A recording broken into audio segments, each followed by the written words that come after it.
Good morning, everyone, and thank you for joining us. We've brought back our broker panel this morning before we pause for the summer holidays.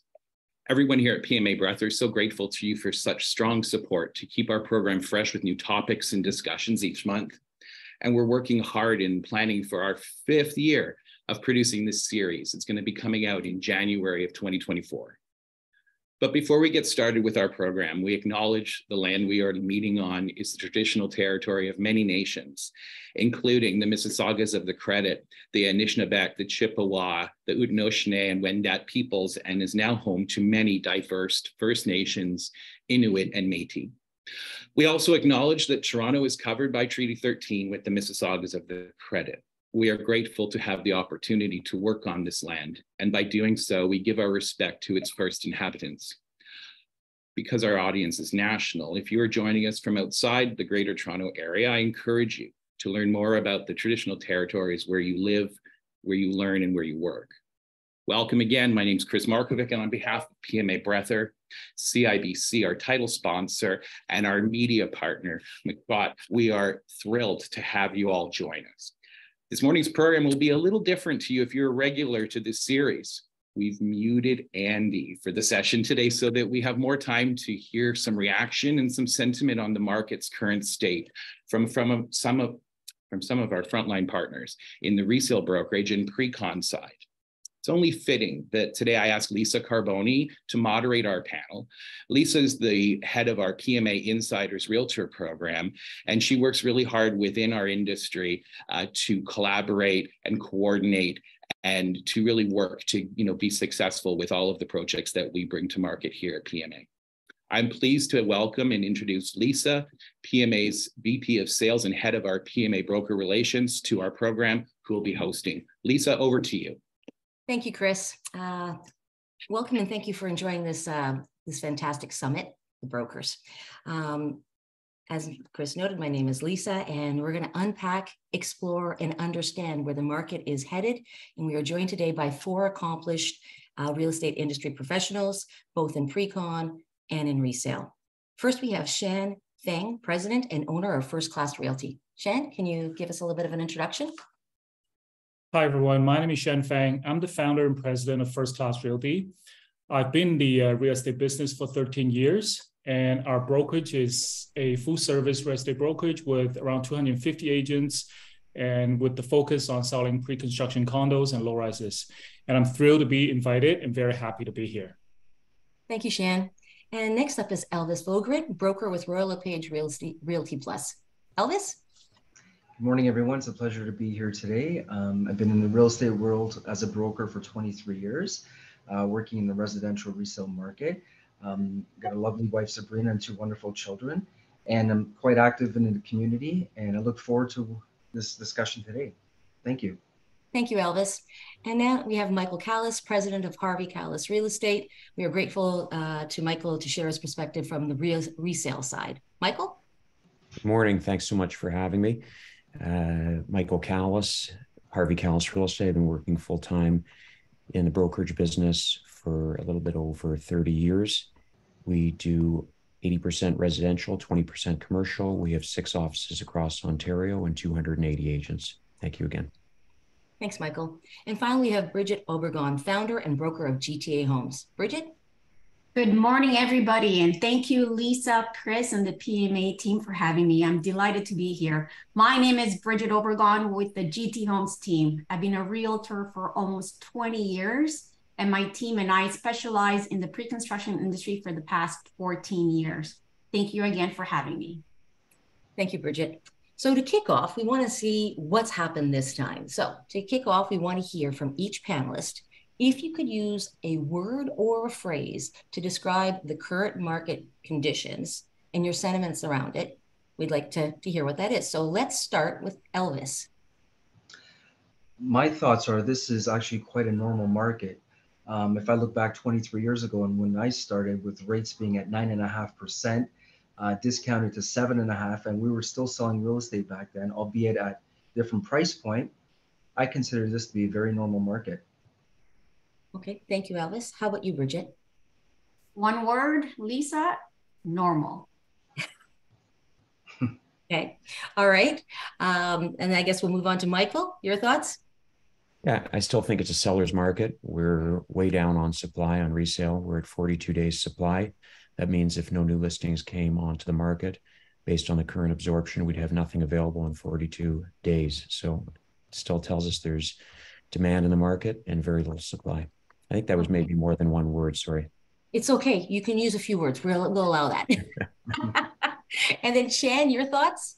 Which I'm going to use a few words. I think the first word I'm going to be using is the bottom. We're actually going through the bottom of a cyclical cycle. I think everyone's aware of that. It's just depending on how far the cycle is going to last. But as everyone else was saying, that we're actually in a market that's still the seller's market, which means the market's pretty strong. So the second word I want to use is actually it's a healthy, balanced market. All right. Well, that's actually quite interesting that two of you came up with the same word, and it's almost like a variation, with the exception of resale, which seems to still be undersupplied. So let's move on and take some questions on. So what are your clients telling you today versus 2 months ago? So Michael, why don't we start with you? Really, it's not just 2 months. I would say really since January 25th. When we had a flat increase or a flat announcement from the Bank of Canada. And that really took all the buyers off the sidelines. They had been waiting there for months and months. And suddenly everyone was acting together as buyers, and it drove demand up. And unfortunately, sellers didn't come to the market at the same pace, and that drove prices up. So what buyers are saying is there's very little choice on the resale market. And what sellers are saying is they are still waiting for prices. Some are waiting for prices that were present in 2021. So we just need more of a connection between reality of where the market is and where the market is going. But overall, there's buyer frustration with the lack of supply. And from a seller standpoint, is they're starting to get into the market, but they're hesitant to sell before they can find something to buy because of the challenge, multiple offers, et cetera. Okay, thank you, Michael. Brigitte, do you have anything else you'd like to add? Yes. So really, our clients are not saying anything different from what they were saying 2 months ago or 3 months ago. I mean, we had about 8 rate hikes, and clients now are used to it. This is the new norm for them. And for our clients, who are mainly all investors, because we specialize in the pre-construction market, they are not seeing this as something that's holding them back or stopping them from investing, because they're not going to be holding a property right now or holding a property for a year or two or having an interest rate for a year or two. They're going to be holding a property for the next 20 to 25 years. So what really matters for our investors is the average interest rate, as opposed to what's happening this year, what's happening next year. So they're savvy investors. They know what's going on. They are reading, what's happening in the market. So they're used to it. It's the new normal. Okay, thanks, Brigitte. That's good perspective. Yeah, long term, that's what they should be doing. So what's the next step? Where are clients showing the most interest in the marketplace? I'm going to turn to you, Shan, on this one. So over the past couple months, I think, especially in the last month or two, we've seen very strong momentum in a few areas, actually. Surprisingly, they did well. There's sites in Markham. There's also a site in the city of Vaughan, some sites in Burlington, Oakville areas that they actually outperform what we expected. So given that the interest rate is still on the verge of going up, but some of the sites are in terms of sales, they're still doing quite well. Like after launch, 1 week, the whole site is sold, right? So that actually beats our expectation. But that doesn't happen across all the sites. Some of the sites are slower. Some of the sites are moving at a medium, at a normal rate. It's definitely not like from years ago. I guess from last year, the year before, not last year, but 2021, 20, and a couple of years before that, selling, because we predominantly selling a lot of pre-construction. So on the pre-con side, over the past few years, the sales has been very one-sided to it's a one-sided to the seller's market. All the sites after they launch, boom, a couple of days, 1 week, it just gets sold out almost every single site. That's in my opinion, not really considered a very healthy market. But in today's market, we're actually seeing some sectors doing well, some sectors selling slowly but steadily. So that's why I came up with the word balance. But we are actually going through the bottom of the cycle. A lot of the buyer are actually sitting on a sideline, wait and see what's going to happen next. Is there going to be another interest rate increase, which we all think that there might be one or two. So that's actually one of the obstacles to a lot of buyers as well. So we've also seen some of the other areas that has done well. For example, the outskirts, the Hamilton areas that's starting to pick back up compared to a couple months ago. The Muskoka area last year had a big price drop, but this year it's coming back up fairly steadily and strong. So we're seeing good signs in the market for sure.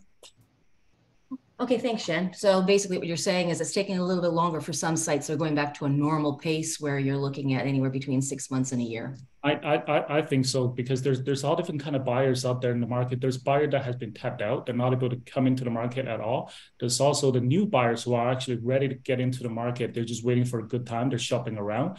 But there's also newcomers that are actually coming in. We all know that Immigration Canada, letting a lot of people, 500,000 people to come into Canada, half of which will be landed and staying in the city of Toronto. And new home sales over the past many years, past 10 years, averaging, there's only been 30,000 units supply on the market. There's a huge short supply to the city of Toronto and across the country.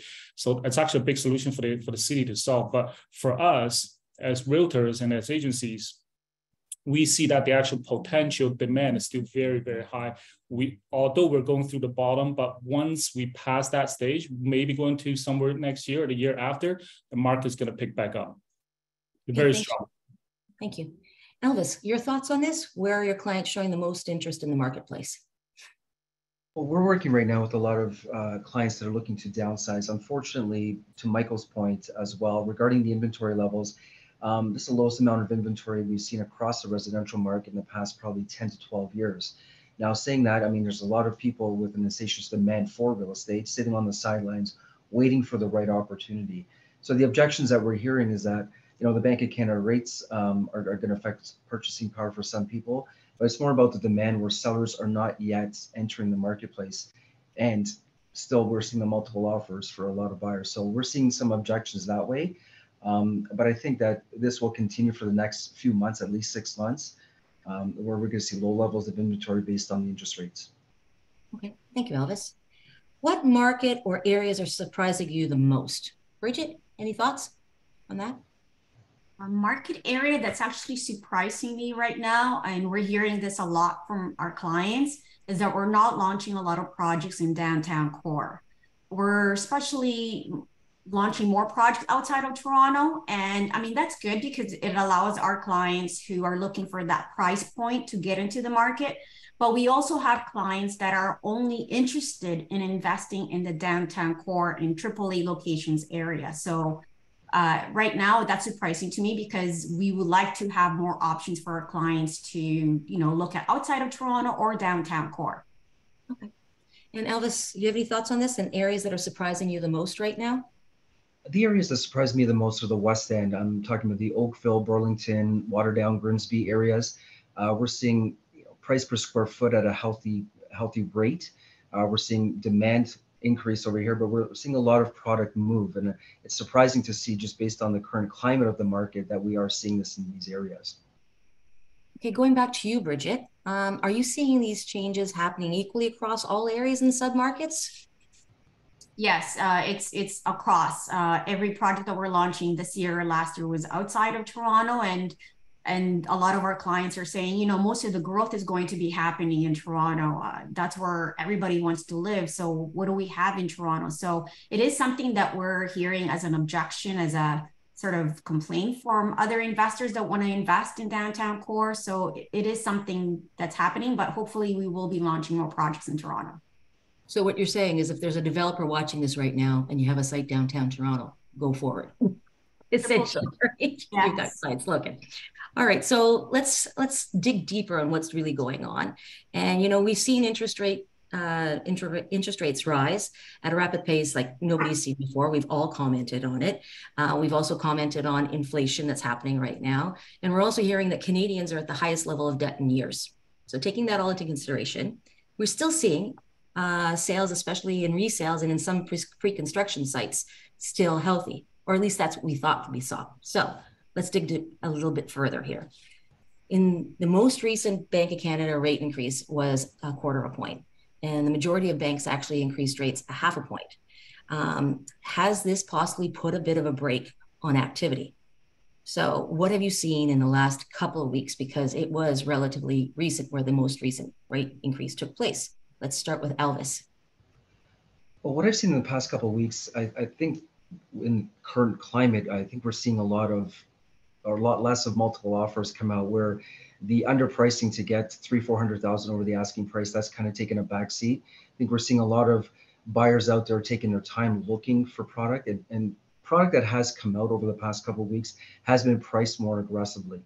At the end of the day, people need to live somewhere. So it's either going to be the purchase or they're going to rent, which will then definitely drive up the rental market and the price of the rental market in the core and outside of the city. Okay, thanks, Elvis. What about you, Shan? Your thoughts?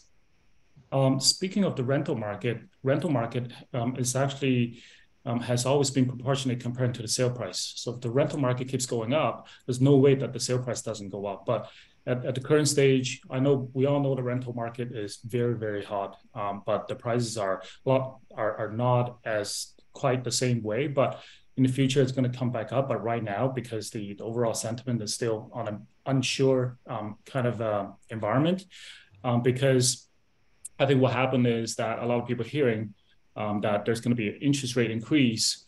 Maybe like it just happened over the past month. It may happen in the month of July and may happen again in the month of September. It's not really the interest rate, how high the interest rate is. It's actually the moment that people understand that, oh, there's actually going to be another interest rate increase. It hasn't actually stopped, so that people kind of back off. I wouldn't say that they step on the brakes. It's more of they want to see if the Bank of Canada is going to announce that is the interest rate, that's the end of it, we're going to wait. As soon as the Bank of Canada make that kind of announcement saying that we're almost at the end of it, like towards the end of the year, maybe next year, there's no more interest rate increase, that people is going to jump back into the market again, right? So it's just a mentality thing. About 2 months ago, back in April and May, we saw the market was really like it went back up, right? 10% increase all across GTA. Everyone's excited, thinking that's the end of it. And 2 weeks ago, all of a sudden, there's another rate increase again, right? Just everyone's hearing different news at different times. So we're followers for the news. So that if the news say that, okay, that's the end of it, everyone's coming back out. If the news say that's not the end of it, there's more increases, everyone's kind of back out and scared. Same for us, same for other developers, right? But to us, I don't think it's going to get that much worse just based on the fundamentals of the city of Toronto. It's all driven by the population at this point. In the long run, we all know it's going to turn around. It's just that it's just a matter of when that it's going to turn around. And going back to my word bottom, we are going through the bottom phase right now. So there's a lot of good opportunities, right? So we just have to catch the good opportunities but don't over leverage yourself. I know a lot of buyers over leverage themselves over the past few years, but just don't wear multiple hats at the same time. Just be rational and invest rationally. Yeah. Okay, thank you, Shan. Yes, there is an anticipated hike next week, I believe. It's the 7th. Okay. And Brigitte, your thoughts? So with our buyers, they have adjusted the rates and are moving on. I feel like our buyers who are investors, they have a lot of information at their fingertips. They're very savvy. I mean, they're not only just looking at real estate reports, they're actually, looking at inflation. They know the government's goal is to reduce inflation. And once they get that, interest rates will come down. So they very, very well know, they have all the stats of what's going to happen this year and next year. So I feel like this is just, another increase. They know another increase is coming, and it's for long-term, it's for the best of us. So I think it's just, we're just going to write it this year, and then next year, everything is just going to increase. Perfect. Thank you. Thank you, Brigitte. So the next couple of questions are for Michael and Elvis. They're more tied to resale and your thoughts on this, okay? When looking at resale activity, I've seen a series of homes that have reduced their prices and yet still sit flat. While in other cases, you see houses that are going well over ask with multiple offers. Michael, what has your team experienced over the past few months, and what are your thoughts on this? Yeah, 2 weeks ago, we did a quick study and found that 56% of all properties were selling under multiple offer. That doesn't mean the homes were being driven up over the market price. It just means that there were multiple buyers for each property. What's ended up happening is, as the market continues to move in that direction, we find that well-priced properties are selling very, very quickly at or above asking, a little maybe 5 or 6% above market. But the properties that are being reduced and remain unsold are breaking the law of real estate. There's only two things, location and price, and you can't change your location. So it's price driven. There is definitely demand. So if a property is sitting on the market unsold without showings or offers, then it means that its price is too ambitious. Okay, thank you. Elvis, any additional thoughts you'd like to add? I agree with Michael. It's a price sensitive market, no matter what. If you're going to overprice your property, you will sit. Like you said, price and location are key factors. But the homes that we are seeing that are selling in a short amount of time because they are priced right. No matter what market we're in, we always have been price sensitive to any market. Okay, perfect. Yeah, so those people that are holding out for the older prices are sitting a little longer, even though they've adjusted. They maybe overshot by too much. Correct. Okay, so I can't help it. I keep a watchful eye on resales. And I'm sure many of the people on this summit right now keep an eye on prices regularly. And I'm sure a number of your clients are keeping an eye on what's happening in the market. And so the question is, with new apps like House Sigma, how has that changed the dynamic for your teams and yourselves with your clients? Because they have all this information at their fingertips. Elvis, why don't you start this time? Oh, well, it's good. When I meet a client and they're telling me that the sale price of a property before I even know through House Sigma, I'm actually glad to hear that, because I personally do think that they need to be, or the buyers and sellers out there are far more educated when you meet them. We're not gatekeepers to that. I think that's the best thing, is that we're on a level playing field, but it doesn't challenge me, or it doesn't change my expectation. I think the buyers are far more knowledgeable, and the sellers are as well, knowing full well what the activity is on their streets. And I think that's going to be the trend moving forward. And Michael, your thoughts? Yeah, I mean, I could take my mind back, 25 years ago when, or maybe even 30, when Realtor.ca came out. Prior to that, if anyone in the general public wanted any information for sale or sold data, they would have to speak to an agent. And when that changed and suddenly the information became within the possession of buyers, I remember in our sales meetings, the agents thought they were done, they were finished. If we didn't provide information, then there's nothing else. But what we realize is that it's the interpretation of the data. It's not just the data on its own. House Sigma is a great app. I would like to see our Toronto Real Estate Board come up with a competing app that would be even better than that app, that could be used by the general public, but it would be not a real estate company, but the actual board that we're all members of. So again, information in and of itself will never replace salespeople.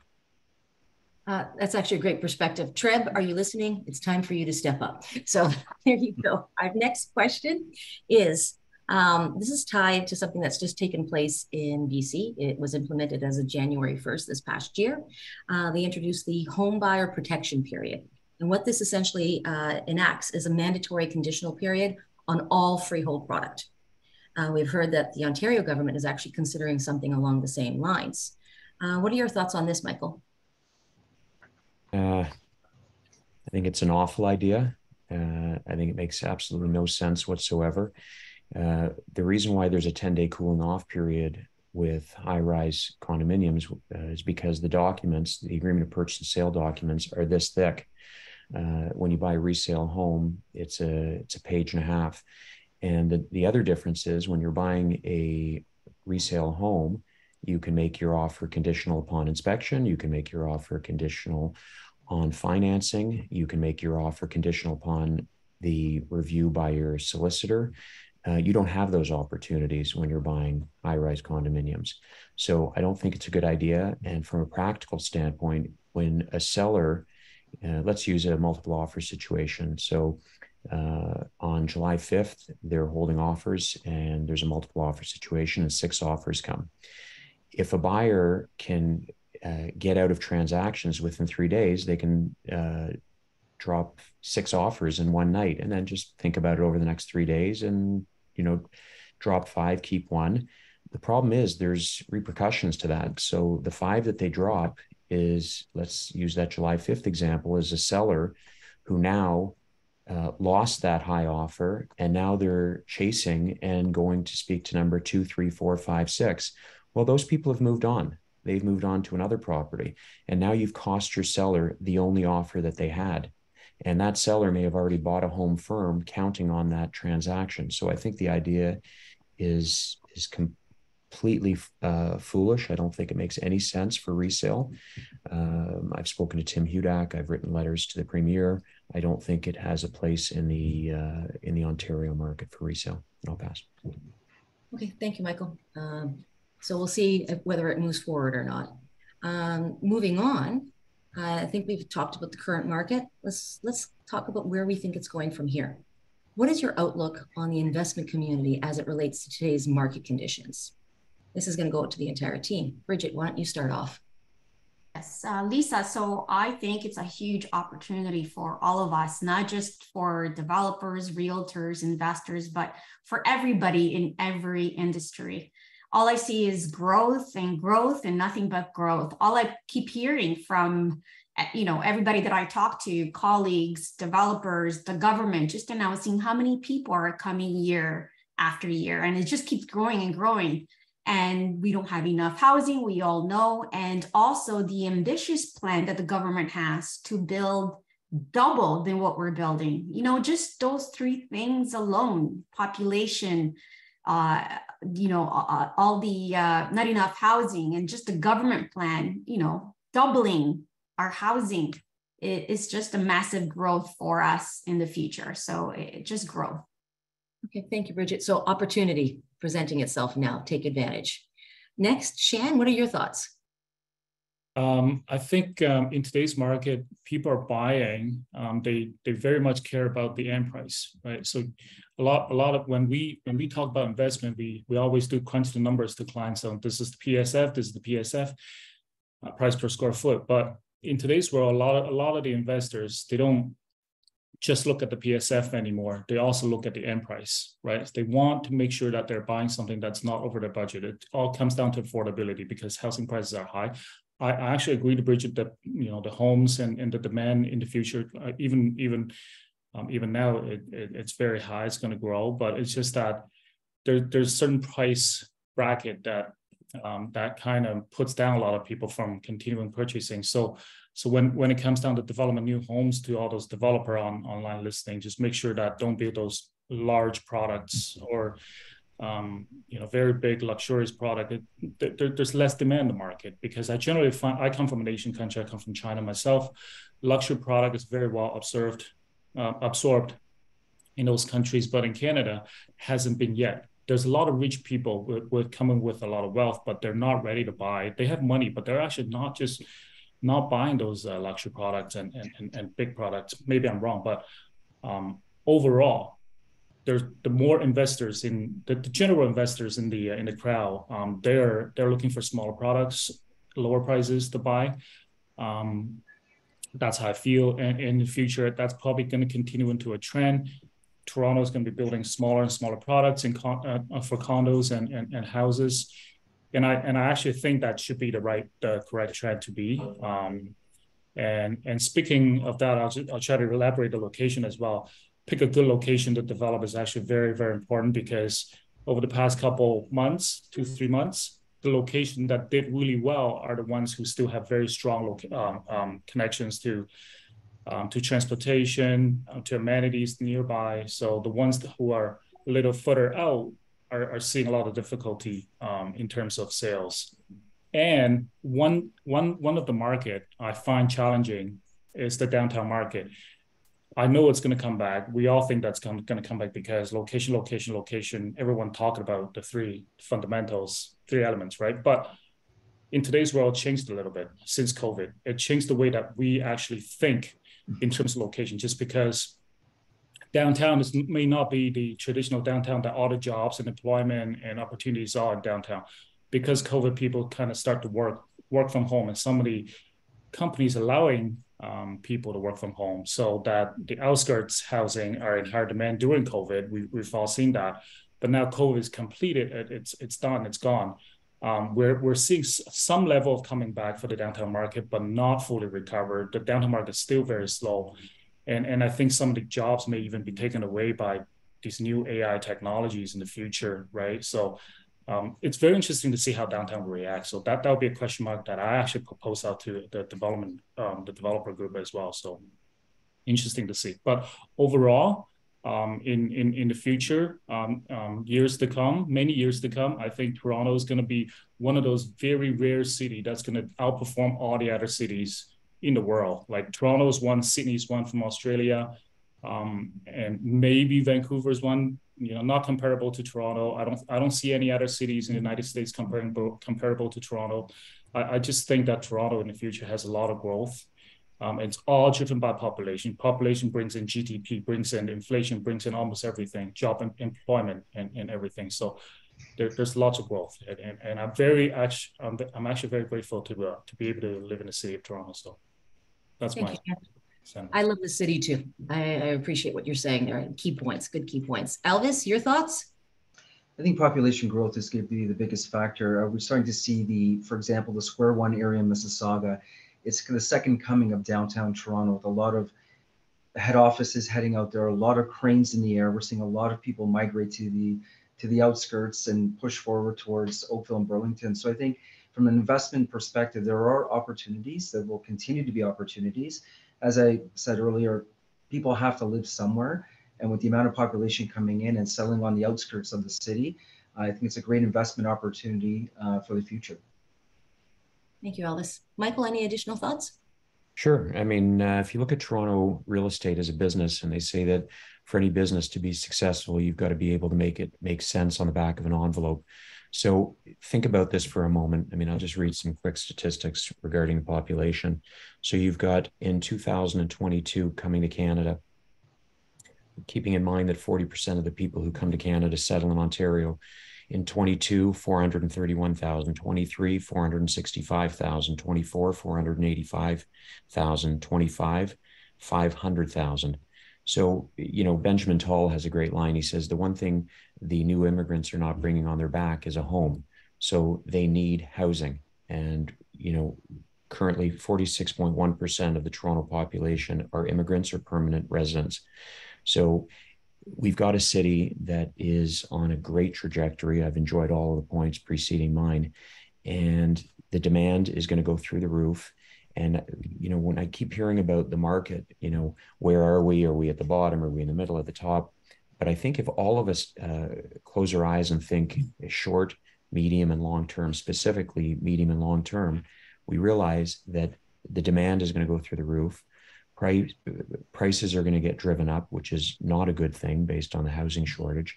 But you're going to be in a situation where this city long-term is going to be on great footing in terms of demand to be here. I was just looking at another statistic here. Toronto has been ranked number 8 in the world, the best city to live in, 95.4 out of 100 in The Economist. So that's my long-term view on Toronto. Okay, thank you, Michael. So we're going to wrap up here. We're going to go to the rapid fire with some questions, and we'll fire them off to each of you guys and see what your thoughts are on it. So to start, Brigitte, what must-have elements would you like to see incorporated into the buying experience? Is it a feature or style of housing or something else entirely that you'd like to see? Okay, so I would say it's more of a process for our buyers. So as realtors that specialize in the pre-con industry, we actually guide our clients on the whole buying process from beginning to end. Not only just submitting a worksheet, what happens at signing, after signing, and then closing, but also what's going to happen in the future. So what I'm starting to see some developers do is that they have one sheet where it explains the whole buying process for the client. So if we're able to provide that across all projects, all developers, to provide one sheet to explain to clients what is it that they're going to go through step by step, in case they're not dealing with a realtor who specializes in the pre-construction market, but at least they're getting that information from the developer. And I think as more information, more help you provide to an investor or a buyer, the better decisions they will make. So more of our process, more information for them on the whole process. I guess it gives them peace of mind when they know what to expect and what is going to be required of them at the same time. Absolutely. Michael, what would you love to hear more from your clients, both on the listing and on the sale end? It's a good question. I mean, resale is a very emotional decision, and very different than commercial, which is much more, making business sense of an investment. So, I'm going to skirt that question by saying, I think the most important thing when you're working in the resale market is recognizing that this is such a huge decision for people. And I'm almost changing the answer to what I want to hear from agents, and that is just patience. You're working with people who are making such monumental decisions. And so just take your time, always keep the best interests of your client at the forefront of your mind. That is the most important decision. And, for buyers, recognize this statistic, that if you've bought and held a home for a minimum of 7 years, anytime in the last 60 years, you've made money on it.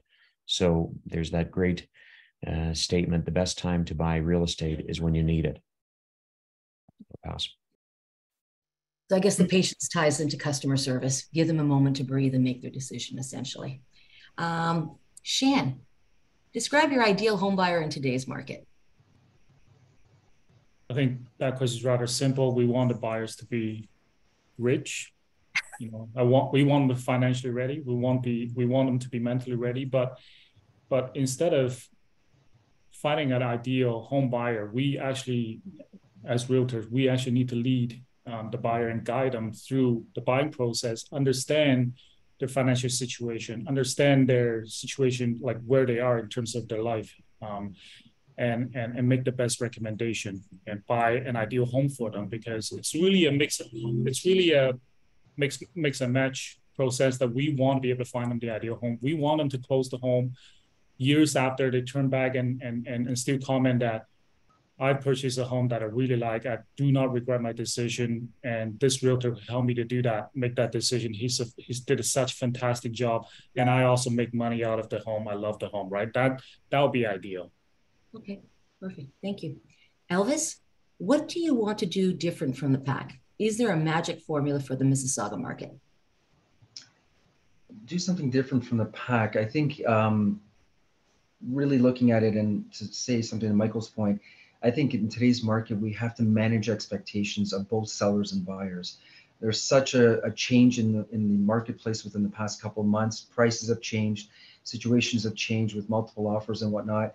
And I think as advisors and professional real estate brokers, we must manage expectations of both, because it's the biggest decision they're ever going to make.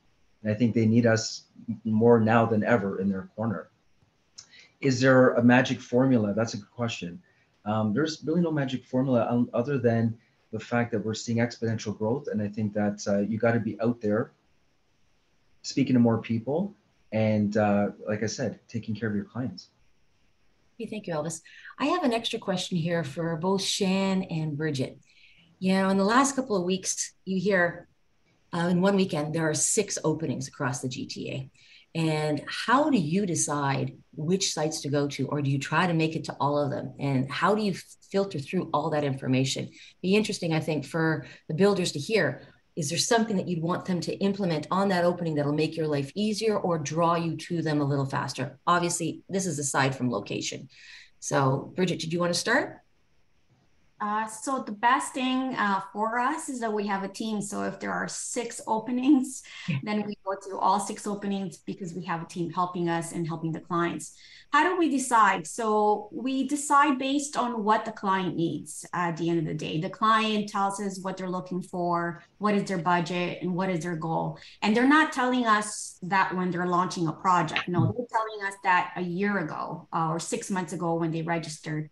Because if you really think about it, when an investor wants to invest and the type of product that we're selling is $800,000, $1 million, they don't make a decision from one day to another or when we're launching a project. They need a lot of information. They need a lot of education. They need time to digest not only just the pricing, but all the steps, what they're going to be going through and the guidance. So when a client registers on our website, we're guiding them the minute they register, and we know that they're not ready. Some might be ready, but the percentage is very low, but most of them are just at the beginning of research. They're trying to find out how to invest in the market. What is the process? How much do you need? Where can I invest? Because a lot of them, we see on our stats, because we track everything on our website, that they register for one project, but then, you know, a year later, they end up buying another project in another area. So, you know, their research at the beginning might say, hey, yes, I want to invest in Toronto, but then after getting a lot of information and guidance from us, they end up buying somewhere else. So if they're launching 6 projects, we attend all 6 projects because we do have a team, and we also go to where it's the biggest ROI for our clients. Okay, fantastic. Shan, your thoughts?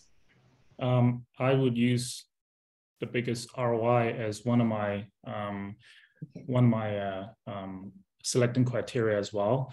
I actually don't really we actually don't like to sell every single project. We're fairly selective, and we're very selective on the developer that we work with.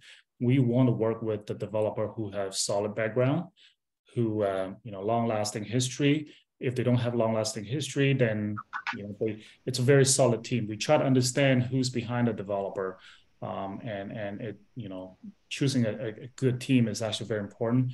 Number 2, we actually look at the pricing. I understand some of the pricing are actually very high. Some of the pricing are very reasonable on the market price.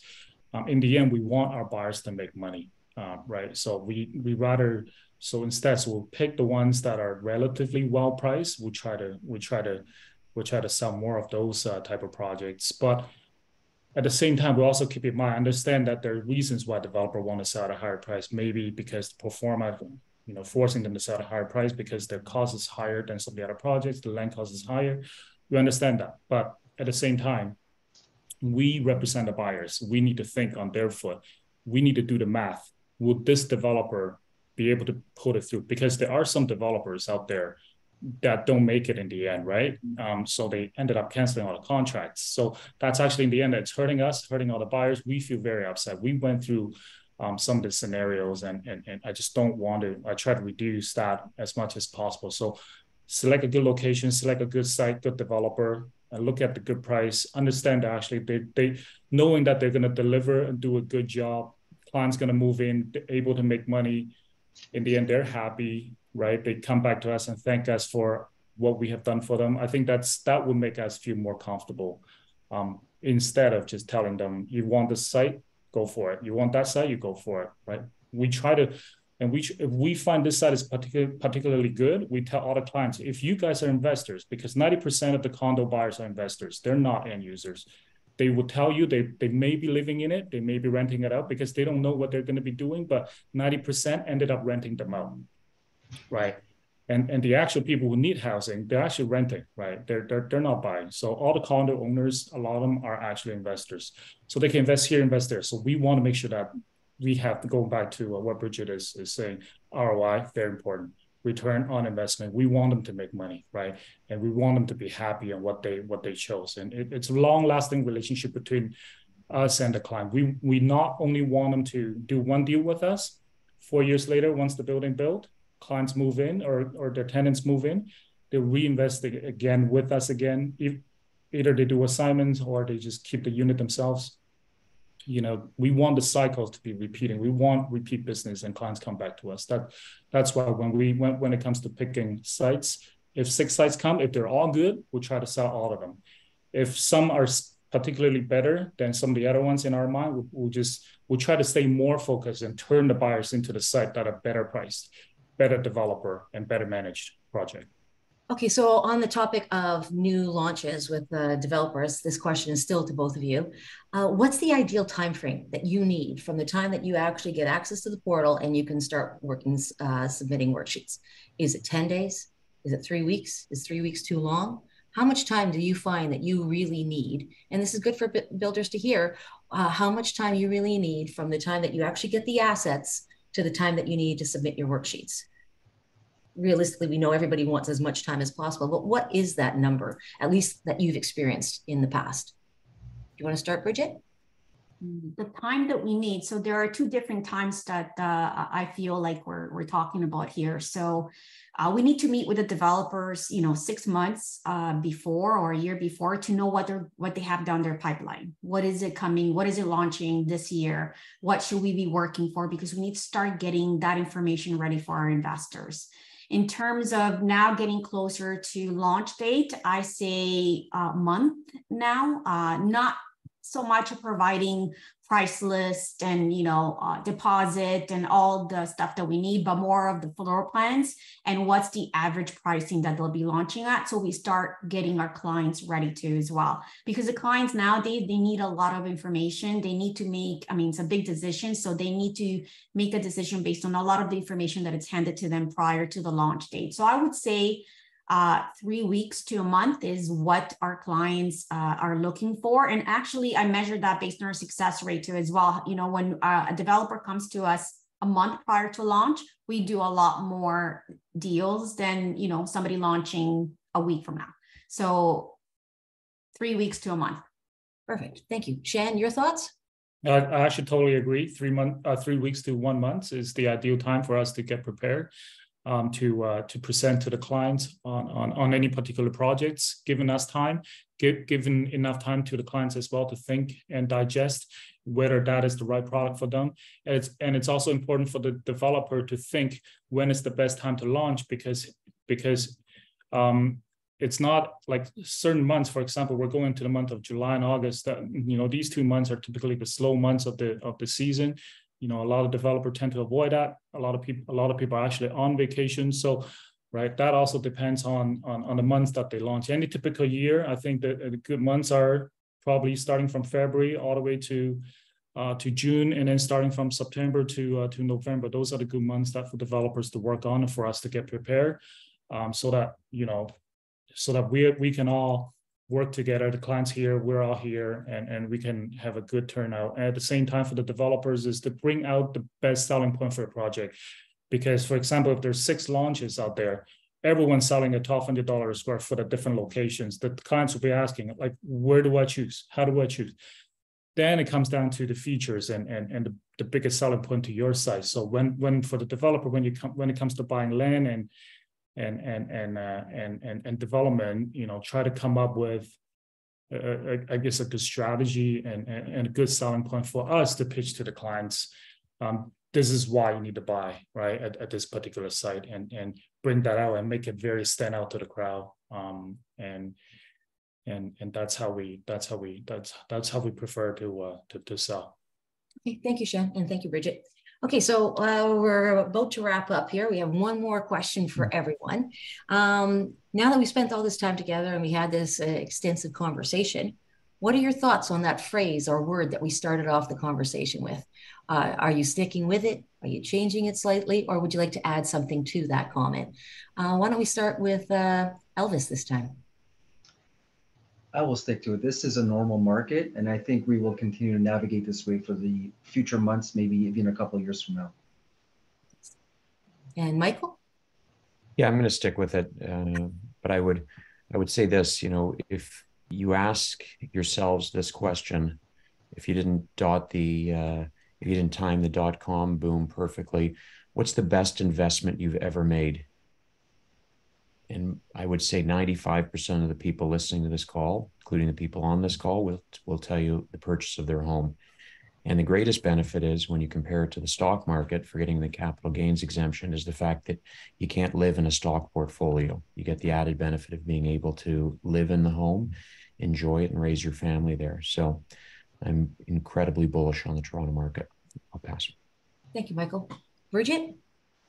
I'm sticking with a normal market, but I do feel because we don't have enough homes and we have all these people coming, and with the government plan, it's going to be on fire in a couple of years, next year. So a normal market is healthy for all of us. So I am welcoming that too as well. So maybe the word is simmering. It's not quite there yet, but it's going to come. Shan, your thoughts? Initially, I said bottom. We're going through the bottom. And I said balance. The market is more or less balanced because not every site launch sold out right away. I think that's a good thing in a healthy market. In any particular site, it should take a good half a year to 1 year for the site to be completely sold out. But right now, I think I would like to add another word. That's what we all know. It's called opportunity. There's actually good opportunity there for all the buyers, for the developers as well. So, and if I can say another word, cash flow, right? Cash flow in a market like this, that the housing prices hasn't been going up consistently over the past X amount of months, and we don't predict that to go up for the next half a year or 1 year to come. Cash flow, positive cash flow is actually a very important factor in terms of investment, especially we saw a lot of pre-con condos, houses. It all comes down to cash flow. If you make money, cash flow, which basically means money coming into your pocket, right, instead of going out. Having a positive cash flow on some of the condos that you purchase, that's actually a very good thing. For the ones who purchased years ago, homes, resale, right? If you rental rates are really high, but interest rates are also very high. So you have to do the math properly, right? And be able to come out with a formula for yourself. And in the end, we all buy real estate to make money, not to lose money. So cash flow is actually very important. For all of these, there's a lot of terms that I'm sure that everyone else want to talk about, but I mean, bottom, balance, good cash flow. What was the other word? Opportunity, right? So that's okay. Well, thank you very much, guys. I thought this was a very good conversation, and I really liked your perspectives. I'm going to hand this back to Chris now, and he's going to go over the draw. Thanks, Lisa. Elvis, Brigitte, Shan, Michael, thank you. It was a really, really engaging discussion. Michael, the comment on Ben Tal and new Canadians not coming here with a house on their back.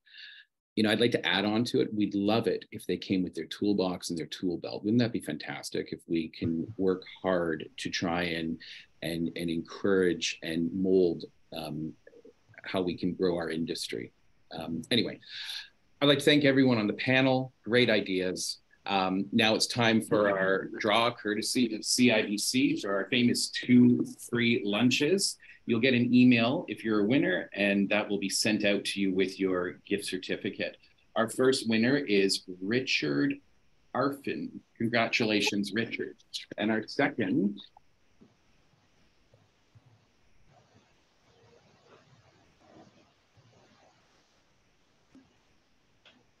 Corinne Sue. Corinne, congratulations. I'd like to thank all of our sponsors. If you would like to become a sponsor yourself, please get in touch with me directly. I'm at chrism@pmaBrethour.com. I'd like to thank our title sponsor, CIBC, our industry sponsor, McHewitt, and everyone else in the industry here in the audience today for joining us. Like I said, we're taking a pause for the summer holiday. We'll be back in September. Have a safe, fun summer ahead, everyone. We'll see you soon. Thank you. Bye, everyone. Bye, everyone. Thank you.